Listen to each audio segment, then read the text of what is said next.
Hi guys, today we are discussing about the VI characteristics of photovoltaic cell, that is the solar cell. तर आज आपण बघणार आहे VI characteristics, voltage आणि current यांच्या वर्सेसचा graph, की जो सोलार सेल आहे किंवा फोटोव्होल्टेक सेल आहे तर हा कशा प्रकारे आउटपुट देतो. In the previous sections we are discussing about their working or structure. तर तुम्ही मागच्या सेक्शन मध्ये बघितलेलं आहे की त्याचं वर्किंग कशा प्रकारे आहे, तो कशा प्रकारे तिथे करंट किंवा इलेक्ट्रिसिटी जनरेट करतो. आणि आताच्या याच्यात बघणार आहे तुम्ही त्याच्या VI characteristics. There is the drawn of VI characteristics. तर इथे आपण काय केलेले आहे, VI कॅरेक्टरिस्टिक्स ड्रॉ केलेली आहे, which shows the graph off voltage versus the current. आणि तो काय करत असतो, आपल्याला ग्राफ शो करत असतो जो कशाच्या वर्सेस मध्ये असणार आहे, व्होल्टेज अँड करंटच्या वर्सेस मध्ये असणार आहे. In that this graph is drawn in a fourth quadrant. तर तो जो फोटोव्होल्टेक सेलचा ग्राफ जो असणार आहे किंवा कॅरेक्टरिस्टिक्स असेल तर ही फोर्थ क्वाड्रंट मध्ये ड्रॉ केले जाते. Where the current is dependent on the intensity of the light rays. तर तिथे जे करंट असणार आहे किंवा व्होल्टेज जे पॉवर जनरेट करतात तर ते लाईट रेजच्या इंटेन्सिटीवरती डिपेंडंट असेल. Hence this graph is drawn in a fourth quadrant. Second, there is a generation of power which is in DC form. तर तिथे काय होत असते, एक डीसी पॉवर जनरेट होत असते. at the circuit is open circuited or closed circuited, means when we are applying a supply, when we are taking a supply, or when we does not taking a supply by using a close contact or opening. तर तुम्ही काय करत असेल, ज्यावेळेस supply घेत असेल किंवा मग तिथून सप्लाय जनरेट होत नसेल, अशा दोन कंडिशन मध्ये ज्यावेळेस ते सर्किट क्लोज सर्किट मध्ये असेल, म्हणजे ती जी तुम्ही फोटोव्होल्टेक सेलची सर्किटरी यूज करणार ते जर क्लोज सर्किट असेल, म्हणजे तो जर काय करत असेल, कोणताही एखाद्या लोड थ्रू आपल्याला काय करत असेल, एक चार्जेस प्रोव्हाइड करत असेल, तर त्यावेळेस power delivered to this load is zero. तर त्यावेळेस काय होणार आहे, त्या लोडला जी पॉवर मिळत असते तर ती पॉवर कशी असणार आहे, झिरो असणार आहे at the condition of I max. तर तुम्ही काय करताय, ग्राफ ड्रॉ करताय, तर तो ग्राफ आपण लिनियर कन्सिडर करू की जेवढ्या प्रमाणात इंटेन्सिटीचे लाईट त्याच्यावरती फॉल्स होईल तेवढी पॉवर तो जनरेट करेल, बरोबर. तर त्याच्यानुसार आपण इथे काय केलेलं आहे, त्याच्या व्हॅल्यूज डिसाइड केल्या आहे, 0, 1.0 अशा प्रकारे आपण डिसाइड केले. तसेच इथे करंट व्होल्टेजचे ऍक्सिस आहे, इथे आपण व्होल्टेज जनरेशन दिलेलं आहे. इन दॅट तर ऍट मॅक्झिमम करंट लेवल जी असणार आहे ती किती कन्सिडर केलेली आहे आपण इथे, 4.0. तसंच इथे आपण मॅक्झिमम व्होल्टेजची लेवल जी कन्सिडर केलेली आहे, ज्याला Vmax म्हटलं आहे, ती आपण 17 व्होल्ट कन्सिडर केली. तर at the point of 5.0 where the load is short circuited, तर तिथे सर्किट जी असणार आहे ती शॉर्ट सर्किट झालेली असेल, कोणत्या करंटच्या लेवलला, 5.0च्या. Then there is a flowing of voltage और करंट. तर इथे जे करंट पास होणार आहे ज्यावेळेस तो शॉर्ट सर्किट असेल, तर ते जे पॉवर असेल त्या करंटमुळे जी पॉवर जनरेट होईल त्या डिव्हाइस मध्ये, this power delivered to this load is zero. तर ती जी पॉवर त्या लोड पर्यंत जाऊन पोहोचेल तर ती पॉवर कितीच्या व्हॅल्यूची असणार आहे, 0 व्हॅल्यूची असेल. Then when this device gives the voltage, तर ते डिव्हाइस ज्यावेळेस व्होल्टेजची व्हॅल्यू आपल्याला जनरेट करत असेल त्यावेळेस, तर त्यावेळेस काय होईल की जिथे एक ओपन सर्किटेड जर ते डिव्हाइस असेल, म्हणजे ते जे लोड कनेक्टेड असणार आहे त्या सर्किट सोबत, तो जर ओपन सर्किटेड असेल, म्हणजे कोणताही आपण सप्लाय डिलिव्हर्ड करत नसेल, तर त्यावेळेसही तिथे पॉवर जी डिलिव्हर्ड होणार आहे लोडला, तर ती डिलिव्हर्ड होणारी power will be also zero. तर ती कशी असणार आहे, पुन्हा झिरो असणार आहे. ज्यावेळेस power at a load, power delivered at a load is zero Wien it is short circuited. केव्हा, की ज्यावेळेस सोलार सेल काय झालेला असेल, शॉर्ट सर्किट झालेला असेल. सेकंड, तीच कंडिशन रिपीट होते, या कंडिशनला तुमची पॉवर काय असणार आहे, झिरो असणार आहे. तसंच सेकंड, या कंडिशनला तुमची पॉवर पुन्हा काय असणार आहे, झिरो असणार आहे, वेअर द ओपन सर्किटेड, जिथे सोलार सेल काय झालेला असेल, ओपन सर्किटेड असणार आहे. Again the power at load is zero. तर ती लोडच्या अक्रॉस मध्ये जी पॉवर डिलिव्हर्ड होते ती पुन्हा कशी असते, झिरो असते, when the circuit is open. तर ते कसं असणार आहे, ओपन सर्किट असेल.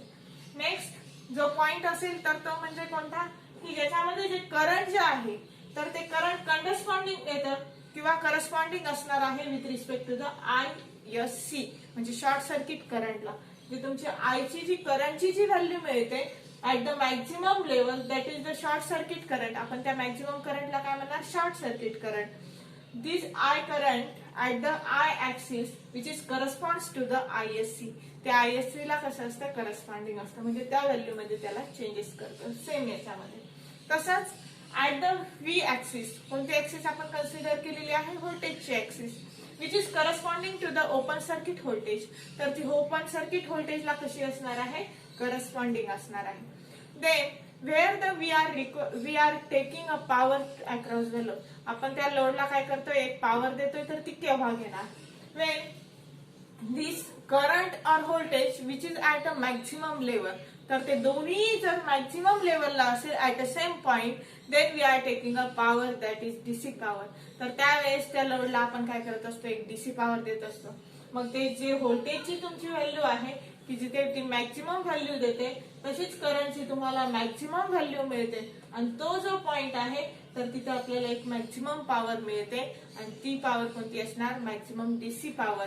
तर आपण लोडच्या अक्रॉस घेत आहे म्हणजे जिथे करंट आणि व्होल्टेज या दोन्ही व्हॅल्यू कशा आहे मॅक्झिमम आहे. व्होल्टेजची व्हॅल्यू पण मॅक्झिमम आहे आणि करंटची व्हॅल्यू पण मॅक्झिमम आहे. तर त्यावेळेसच आपण लोडच्या अक्रॉस मध्ये आउटपुट घेत असतो. पण जिथे या खूप जास्त मॅक्झिमम आहे फक्त जिथे आपण शॉर्ट सर्किट डिव्हाइस केलेलं असेल किंवा ओपन सर्किट डिव्हाइस केलेलं असेल त्यावेळेस लोडच्या अक्रॉस मध्ये कोणतीही पॉवर काय होत नाही डिलिव्हर्ड होत नाही मीन्स इट इज झिरो. तर ती काय असते झिरो असते. मग at a maximum condition off voltage and current level current आणि व्होल्टेज ज्या वेळेस मॅक्झिमम एका पॉइंटला येईल त्यावेळेसच तिथे पॉवर काय होत असते त्या लोडच्या अक्रॉस मध्ये डिलिव्हर्ड होत असते आणि this power is PL is equal to VOC into ISC. तर ती शॉर्ट सर्किट करंटची मॅक्झिमम व्हॅल्यू असेल आणि व्होल्टेज जे आहे तर ते ओपन सर्किटचं एक मॅक्झिमम व्होल्टेज असेल. या दोन्हीचं मल्टिप्लिकेशन म्हणजेच काय असणार power that is maximum power across the load. तर लोडच्या अक्रॉस मध्ये असणारी मॅक्झिमम पॉवर म्हणजे PL is equal to open circuit voltage into ISC means short circuit current which is in product form. तर ते दोन्ही कसे आहे गुणाकारामध्ये आहे म्हणजे प्रोडक्ट मध्ये आहे. मग आपण काय म्हणू शकतो when the maximum power which is delivered across the load. केव्हा मॅक्झिमम पॉवर जी डिलिव्हर्ड होत असते लोडच्या अक्रॉस मध्ये की ज्या वेळेस व्होल्टेज जे असणार आहे open circuit voltage and the current at short circuit current तर which gives a maximum level of voltage or current. तर ते दोन्ही आपल्याला एक मॅक्झिमम करंट आणि व्होल्टेजचा पॉइंट ज्या वेळेस देतील तर त्यावेळेस आपल्याला मॅक्झिमम पॉवर काय होत असते त्या डिव्हाइसच्या अक्रॉस जनरेट होते आणि then we are applying this power DC power for external circuit. तर आपण ती जी पॉवर आहे तर ती कोणत्याही एखाद्या एक्सटर्नल सर्किट साठी काय करणार आहे वापरणार आहे. Then selection criteria for semiconducting material or solar cells. तर सोलार सेलचं जे आपण मटेरियल यूज करणार आहे तर त्याचा सिलेक्शन क्रायटेरिया असतो. तर तो सिलेक्शन क्रायटेरिया काय आहे तर तो आपण इथे बघणार आहे. Here we are discussing the selection criteria of that material. तर सोलार सेल तयार करण्यासाठी आपण जे मटेरियल वापरतो तर त्यांचा सिलेक्शन क्रायटेरिया काय काय असतो म्हणजे कोणकोणते पॉइंट्स आपण कन्सिडर करणार आणि त्यावेळेसच सोलार सेलचं मटेरियल यूज करणार किंवा सिलेक्ट करणार आहे. First band gap. Band gap means काय की ज्यावेळेस फर्मी लेवल मीन्स जो व्हॅलन्स बँड असेल आणि कंडक्शन बँड या दोन्हीमधून ज्यावेळेस इलेक्ट्रॉन्स आणि आयन्स काय होतात पास होतात तर त्या दोन्हीमधला जो गॅप असणार त्या रिजन मधला which is between of 1.0 electron volts. तर 1.0 EV टू 1.8 EV पर्यंत त्याची व्होल्टेज एनर्जी लेवल असली पाहिजे. तर हायेस्ट एनर्जी लेवल त्याची जी रेंज असेल तर ती कुठून कुठपर्यंत असली पाहिजे 1.0 EV ते 1.8 EV पर्यंत म्हणजे इलेक्ट्रॉन्स व्होल्ट पर्यंत. Next second it should have highest optical absorption means maximum range of जे रेज आहे लाईट रेज तर त्यांनी काय केले पाहिजे ऍब्झॉर्ब केले पाहिजे. तर ते ऍब्झॉर्ब करण्याची कॅपॅबिलिटी त्यांच्या त्या मटेरियल मध्ये असली पाहिजे तरच ते मटेरियल आपण सिलेक्ट करणार. Next it should have hi good conductivity. तर त्या मटेरियल मध्ये मॅक्झिमम करंट पास करण्याची कॅपॅबिलिटी प्रेझेंट असली पाहिजे. त्याची कंडक्टिव्हिटीची जी कॅपॅसिटी असेल तर ती चांगली असली पाहिजे. नंतरचं जे असेल material should be easily available आणि अशा टाईपचं मटेरियल आपण बघणार की जे कुठेही आपल्याला काय झालं पाहिजे इझिली मिळालं पाहिजे. Then we are making solar cell. तर त्यावेळेसच आपण इझिली सोलार सेल काय करणार आहे तयार करणार आहे आणि which gives a required power. तर तो आपल्याला जी पाहिजे असेल तितकी पॉवर काय करणार आहे पास करणार किंवा देणार. तर अशा टाईपचे मटेरियल्स आपण काय करणार, सिलेक्ट करणार आहे. तर हा असेल सिलेक्शन क्रायटेरिया. हे 4 पॉइंट आपण त्याच्यामध्ये काय करणार, कन्सिडर करणार. Then applications of the solar cell. तर आता काय बघणार, आता हा सोलार सेल किंवा फोटोव्होल्टेक सेल आपण कुठे वापरतो, तर हे आपल्याला काय करायचं आहे, बघायचं आहे. मग when solar cells are use, आपण सोलार सेल केव्हा वापरतो, कुठे वापरतो, तर यांचा यूज काय असेल, तर हे आपल्याला इथे बघायचंय. तर इथे आपण काय बघतोय आता, सोलार सेलचे applications. There are some applications regarding to the solar cell or photovoltaic sale. तर इथे आपण काही ऍप्लिकेशन्स दिलेले आहेत जे कशाशी संबंधित आहे, फोटोव्होल्टेक सेल आणि सोलार सेलचे असतील. तर तो जो सोलार सेल असेल, फर्स्ट कशासाठी यूज केला जाईल, for charging the batteries in a days time. दिवसा आपण काय करणार, बॅटरीचा चार्ज करणार, and which are use at a night time. तर त्याच बॅटरीज आपण रात्रीच्या वेळेस काय करू शकतो, वापरू शकतो.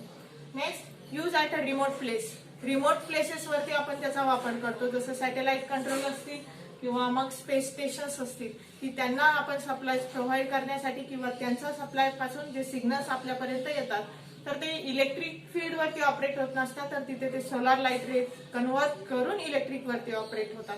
मीन्स सोलार सेलचा तिथे आपण काय करणार, यूज करणार. Then to supply power to a traffic signals. Traffic signal जे असतील तर त्यांच्यामध्ये पॉवर सप्लाय करण्यासाठी तर तिथे आपण सोलार पॅनेलचा यूज केलेला असतो, म्हणजे त्याच्यावरती सोलार सेल्स आपण वापरलेले असतात, की ते सिग्नल्स काय करत असतात, प्रोव्हाइड करण्यासाठी ते इलेक्ट्रिक फील्ड जनरेट करत असतात. तसेच use in a calculator. Calculator मध्येही त्याचा यूज केला जातो, तर ते सेलला चार्ज करतात and then calculator works on it. तर त्याच्यावरती त्या सप्लायवरती कॅल्क्युलेटर काय करत असतं, वर्क करत असतं. तर हे जे ऑपरेशन आहे, तर हे सगळे कशावरती ऑपरेट होत असतात, ऑन अ डीसी सप्लाय. तर ते डीसी सप्लाय वरती काय होत असतात, ऑपरेट होत असतात. Which this solar cell store a charge for a some time period and then use it. तर ते काय करत असतात, ते जे चार्जेस आहेत काही पिरियड साठी स्टोअर करतात, and when it requires then it is using their requirements. तर ते जे आहे, तर ते जेव्हा आपल्याला गरजेचे असतील तर तेव्हा त्याच्यामध्ये त्याचा काय केलं जातं, वापर केला जातो. तर हे असणार आहे सोलार सेलचं डिस्क्रिप्शन. तर त्याच्यामध्ये आज आपण बघितलेलं आहे त्याचं structure, their working, their VI characteristics. Working बघितलंय, स्ट्रक्चर बघितलेलं आहे, तसेच त्याची VI characteristics. Then selection criteria of that material. ते जे मटेरियल आपण सोलार सेल मध्ये वापरतो तर त्याचा सिलेक्शन क्रायटेरिया कोणता असणार, आणि तसंच ते जे सोलार सेल आहे तर हे कुठे यूज केल्या जातात आणि त्याचा कशा प्रकारे यूज केला जातो, हे ऍप्लिकेशन्स मध्ये आपण बघितलेलं आहे. Next we are discussing about the other special purpose diodes. तर आणखी एक रिमेनिंग डायोड आहे ज्याला आपण स्पेशल पर्पज डायोड म्हणतो, which also operates on the photosensitivity of that material principle. तर ते जे कशावरती ऑपरेट होत असतं, फोटोसेन्सिटिव्हिटी जी असणार आहे मटेरियलची त्याच्यावरतीच तो ऑपरेट होतो, त्याच प्रिन्सिपल वरती ऑपरेट होत असतो, आणि तो असणार आहे ऍज अ एलईडी. एलईडी हा काय करणार आहे, आपण डिस्कस करणार आहे, मीन्स लाईट एमिटिंग डायोड. तर तो एक डायोडचा प्रकार आहे.